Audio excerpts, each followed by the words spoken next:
오늘은 하나님의 이름 네 번째 말씀입니다. 여호와 샬롬. 한번 따라해 봅시다. 여호와 샬롬. 여호와는 평강이라고 하는 의미입니다. 하나님은 우리에게 평화를 주신다, 그런 말씀입니다. 지난주가 여러 가지 큰일이 많았습니다. 화요일 날 북미 정상회담했습니다. 그 회담이 이루어지기 전까지 우리 국민들이 참 마음 졸였습니다. 트럼프 대통령이 회담 안 한다고 하니까 우리 모든 국민들의 가슴이 철렁했고요. 또 다시 한다니까 기대를 하게 되고, 그 결과가 어떻게 나올까 마치 시험을 보고 난 학생처럼 오늘 시험이 합격일까 불합격일까 그런 마음을 가지고 우리들이 그 정상회담을 지켜보았습니다. 왜 그렇게 우리가 초조한 마음으로 지켜보았을까요? 우리는 평화가 얼마나 소중한지 알고 있기 때문에 그렇습니다. 전쟁을 겪었습니다. 많은 이산 가족이 있었습니다. 실향민들이 있습니다. 아직도 고향을 그리워하는 많은 사람들이 이렇게 같이 살아가고 있습니다. 그러기에 우리나라 사람들의 마음 속에는 이 평화를 사모하는 마음이 참 많이 있습니다. 그런데 오늘 우리에게 주시는 말씀은 여호와 샬롬, 하나님은 우리에게 평강을 주신다는 말씀입니다. 그런데 오늘 본문 말씀을, 이 샬롬이라고 하는 단어를 우리 성경은 여호와 살롬 이렇게 번역을 했습니다. 참 좋은 것 같아요. 죽을 놈보단 살롬이 낫잖아요. 살롬이든지 샬롬이든지 그거 별 크게 중요한 거 아닙니다. 지금도 이스라엘에 가면 서로 인사할 때 뭐라고 이야기하느냐, 샬롬 이렇게 인사합니다. 우리 옆에 분에게 한번 인사합시다. 샬롬. 이 말은 뭐냐면 당신에게 평화가 임하기를 원합니다, 그런 말이에요. 이스라엘 사람들은 이 샬롬이라는 인사를 많이 했습니다. 왜냐하면 평화가 없기 때문에. 역사를 보면 430여 년 동안 애굽의 노예였습니다.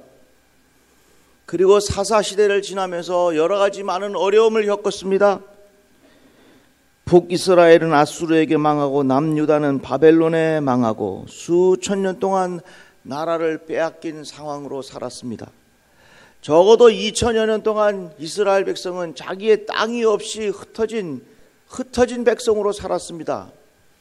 그러다가 20세기 중반에 이스라엘 백성이 팔레스타인 지역에 살고 있던 사람들을 내쫓고 그곳에 이스라엘이라고 하는 나라를 세웠습니다. 지금도 그 팔레스타인에 살던 사람들이 다시 자기의 주권을 되찾고 자기의 영토를 되찾기 위해서 만든 기구가 팔레스타인 해방연합기구입니다. PLO라고 하죠. 끊임없이 그래서 지금 이스라엘 땅에는 분쟁이 일어나고 테러가 일어나고 전쟁이 일어나는 것입니다. 그러기에 지금도 이스라엘 사람들은 그렇게 평화를 소중하게 생각합니다. 우리도 그렇습니다. 1945년 해방이 된 후에 1948년 남과 북이 갈라지고 정부가 수립이 되었습니다. 그리고 1950년에 전쟁이 일어났고 그 전쟁을 통해서 얼마나 많은 사람들이 죽었습니까? 평화로울 때는 아들이 아버지의 장례를 치르지만 전쟁이 일어나면 아버지가 아들의 장례를 치릅니다. 이런 가슴 아픈 일들이 우리 주변에 일어나니 얼마나 우리의 마음속에 이 평화가 중요합니까? 그래서 우리들은 북과 미국이 같이 만나는 그 정상회담을 굉장히 중요하게 여겼습니다. 우리 민족만 이런 평화를 원하는 것이 아닙니다. 세계 모든 사람들이 다 평화를 원합니다. 한 예를 들자면 유럽에는 여러 민족들이 같이 섞여서 살아갑니다. 서로 같이 섞여 살다가 보니까 극단적인 민족주의가 큰 전쟁으로 이어집니다. 그것이 1차 대전과 2차 대전입니다. 어떻게 하든지 이 유럽 대륙에서 극단적인 민족주의를 막아보자고 시작된 것이 오늘날 EU, 유럽 공동체를 만들어 놓은 것입니다. 그만큼 모든 사람들은 평화를 원합니다. 여러분들 삶 속에 하나님 주시는 평안함이 있기를 주님의 이름으로 축복합니다. 그런데 이 평화라고 하는 것은 단순한 전쟁이 없는 상태가 아닙니다. 존 웨슬리 목사님은 평화, 샬롬을 뭐라고 이야기했느냐면 영육 간의 축복이라 그랬습니다. 한번 따라해 봅시다. 샬롬은 영육 간의 축복입니다. 다 같이 아멘. 샬롬이라고 하는 것은 영육 간의 축복이라는 말이에요. 올해 우리 교회 주제가 너는 복이 될지라 그랬는데 이 복이라고 하는 것에 대한 이 영육 간의 축복이 샬롬을 통해서 나타난다 하는 것입니다. 샬롬을 다르게 말하자면 축복의 종합 세트라 이렇게 말할 수 있습니다. 그러니까 이 샬롬이라고 하는 것이 얼마나 우리의 삶 속에 중요한지 몰라요. 하나님 주시는 평안함이 내 삶 속에 있다고 하는 것이 얼마나 큰 기쁨입니까? 그런데 요즘에 우리가 많이 사용하는 단어 중에 웰빙이라는 말이 있습니다. 웰이라고 하는 말은 좋다라고 하는 말이고요, 건강하다는 말이고요, 빙이라고 하는 말은 존재라고 하는 겁니다. 웰빙이라고 하는 말은 아주 건강한 존재, 모든 것이 형편과 이 사정이 좋은 것을 웰빙 그렇게 말을 하는데, 요즘 웰빙 그러면 전부 다 이게 먹는 거로 해결이 돼.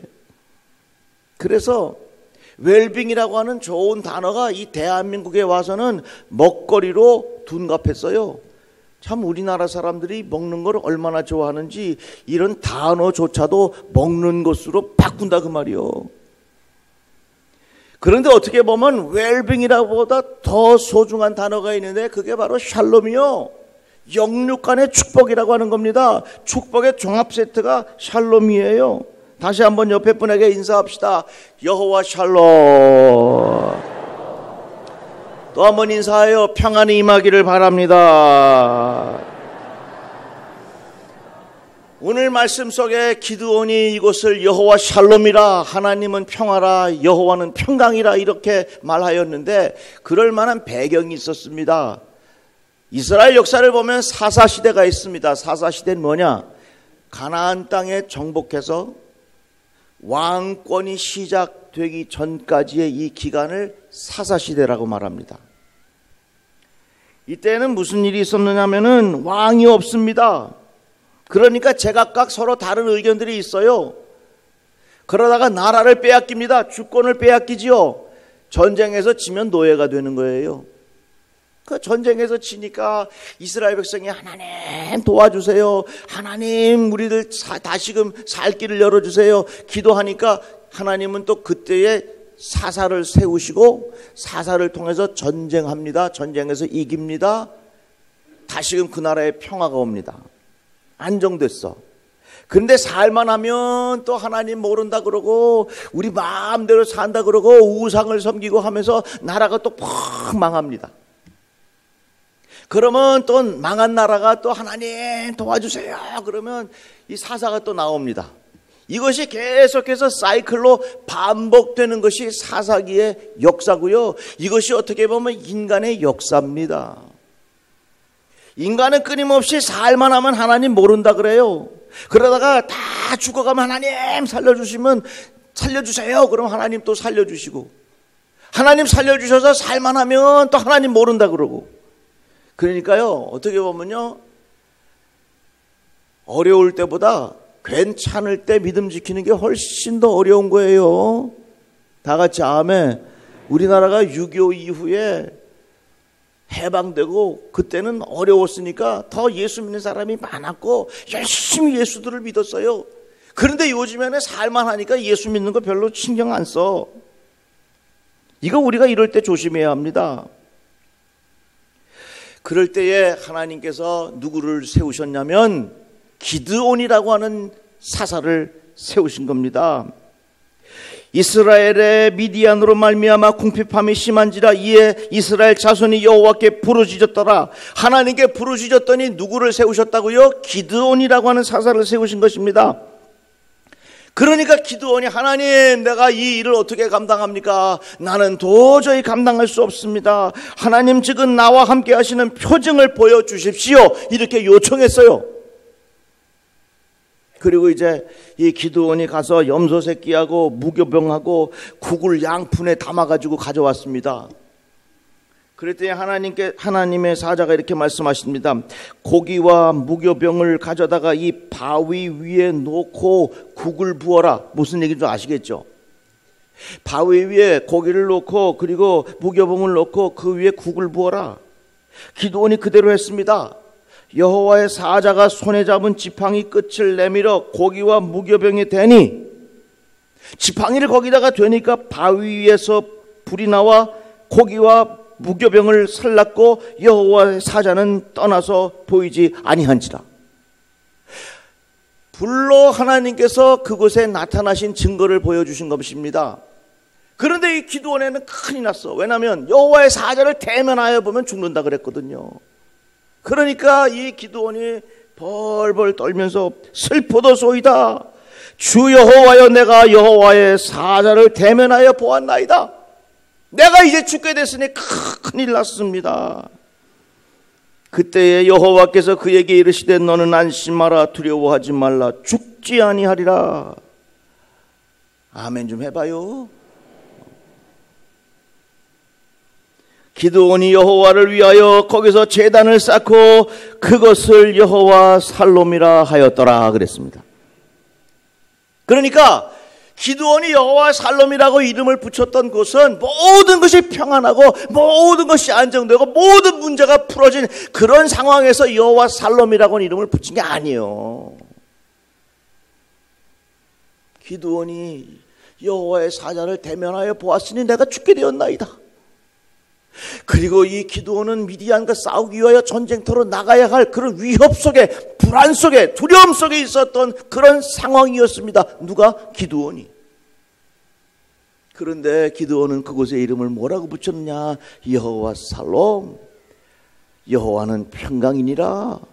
다 같이 아멘.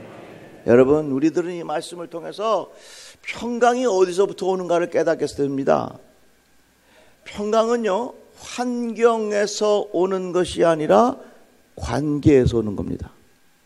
다 같이 아멘. 보세요. 만약에 기드온이 전쟁터를 나가게 되었는데, 그리고 자기가 여호와의 얼굴을 대면하여 보았으니 죽게 되었는데, 그런 환경을 생각하면 이 기드온의 마음속에는 평강이 임할 수 없는 상황입니다. 그런데 하나님께서 함께 계시는 그 경험을 했을 때의 기드온의 마음속에 여호와는 평강이니라, 그런 은혜가 임했어요. 세상이 주는 평강과 하나님이 주는 평강이 달라요. 세상이 주는 평안은 환경이 주는 평안함이지만 하나님께서 주시는 평안함은 환경이 주는 평안함이 아니라 관계에서 오는 평안함이라 그 말이에요. 여러분,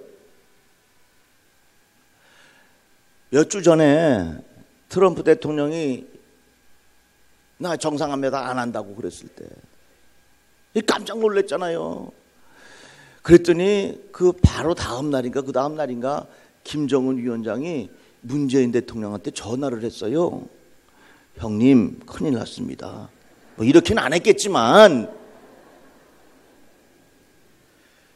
내일 좀 저를 만나 주실래요? 누가?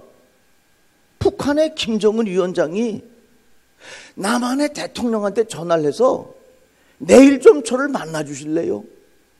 이야, 대한민국 70년 역사 속에 이런 일이 있었습니까? 얼마나 감사해요. 그러니까 내일 만나자고.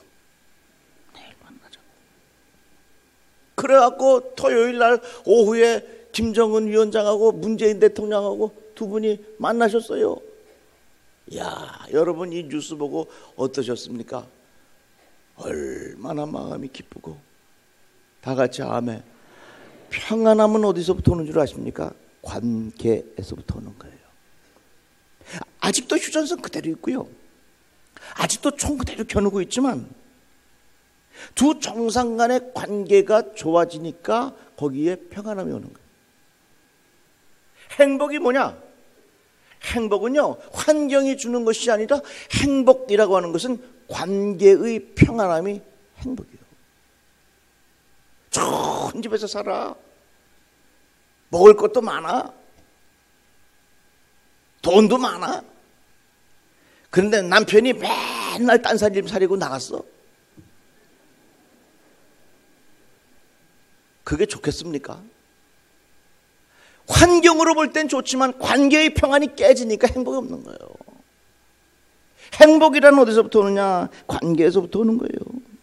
기드온을 보십시오. 기드온은 여호와 사자의 얼굴을 보았기 때문에 그가 죽게 되었다고 하는 불안함이 있었습니다. 그리고 미디안과 싸우기 위하여 전쟁터에 나가야 할 그런 상황이었습니다. 두렵고 불안함이 이 기드온에 있었습니다. 그러나 그가 하나님과의 관계 속에서 하나님 함께 하시는 것을 경험했을 때에 그는 관계가 주는 평안함을 경험하게 되었다 하는 것입니다. 세상이 주는 평안함은 환경이 주는 평안함이지만 하나님이 주시는 평안함은 관계가 주는 거예요. 어떤 사람이 그림을 그렸어요. 맑은 호숫가. 새 한 마리가 그로 싹 지나가.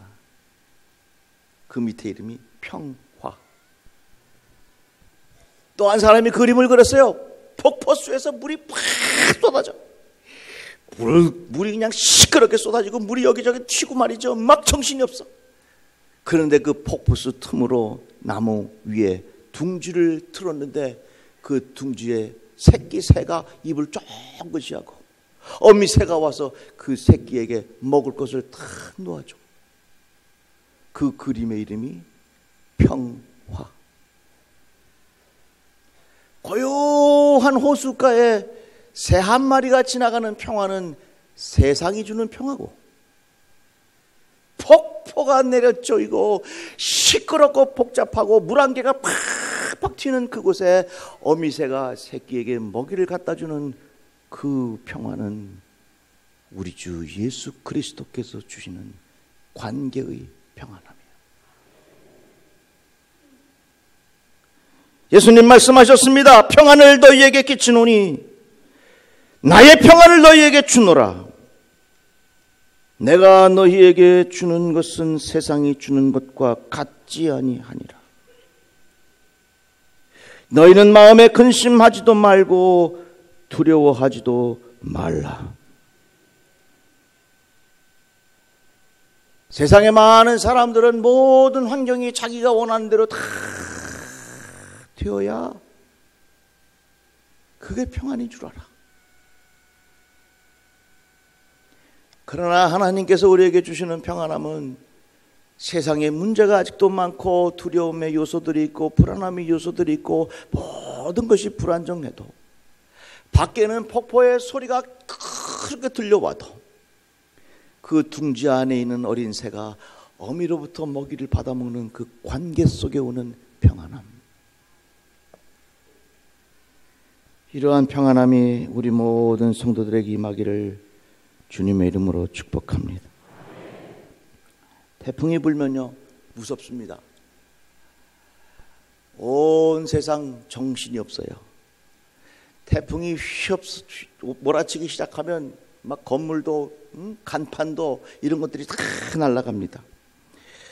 허리케인이나 토네이도 같은 그런 큰 바람이 불 때에 그 태풍 한가운데 뭐가 있냐면 계속 바람이 이렇게 돌 때 태풍 가장 중심에는 태풍의 눈이라는 게 있대요. 태풍의 눈.